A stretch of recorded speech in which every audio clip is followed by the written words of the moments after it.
solution and post-processing in ansys. In this video, you will learn boundary condition in ansys, apply constraint, degrees of freedom, and forces, load in surface, body, and inertia in ansys, solution analysis type in ansys, structural analysis in ansys, non-linearity parameters, large displacement effect, and etc. in static and transient analysis in ansys. This chapter provides an overview of the activities performed in solution processor, general post-processing, and time-hist post-processing. In solution processor, you will learn how to apply boundary condition (BCS) and the initial condition (ICS) to your models. You will learn how to set the solution option, initiate a solution, interpret the solution, feedback provided by ansys, and terminate the solution if necessary. And the post-processing, you will learn how to protect the result of your analysis and append new result file. Boundary condition in ansys. The activities performed in the preprocessor specify the data needed to assemble a system of equations that define the degrees of freedom and their interaction within the model. However, this equation cannot be solved unless value for some of the degrees of freedom are supplied. In the classical literature, these are referred to the initial value or initial condition if the associated degrees of freedom can vary over the course of the analysis, and as boundary condition or boundary value if they are fixed for all time. Boundary conditions are usually divided to categories: geometric or essential boundary condition, for example constraints, and natural or forced boundary condition, for example loads. Constraints. A constraint is defined a value for given degrees of freedom. It says that the solution will have a specific known for given independent variable at the particular location. For example, they can specify a zero displacement for the column and the fixed beam or known deflection at the very end of the fixed beam. The value of constraints are unaffected by other factors such as external loads.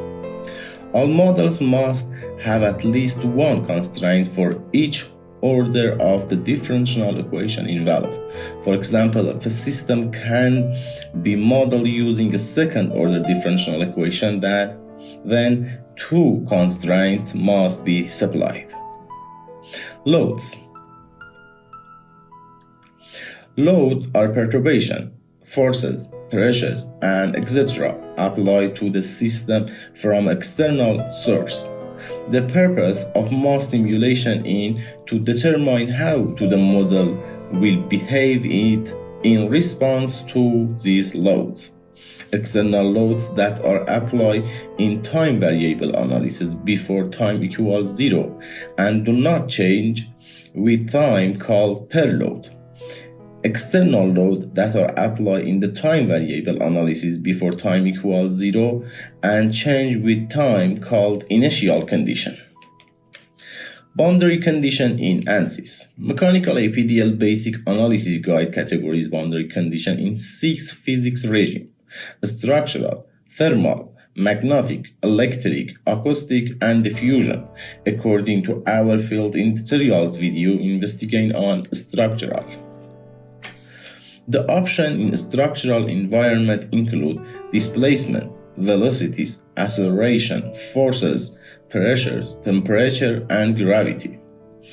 The most important boundary condition in structural engineering is degrees of freedom, constraint, force, in surface load, body load, and inertia. Degrees of freedom constraint.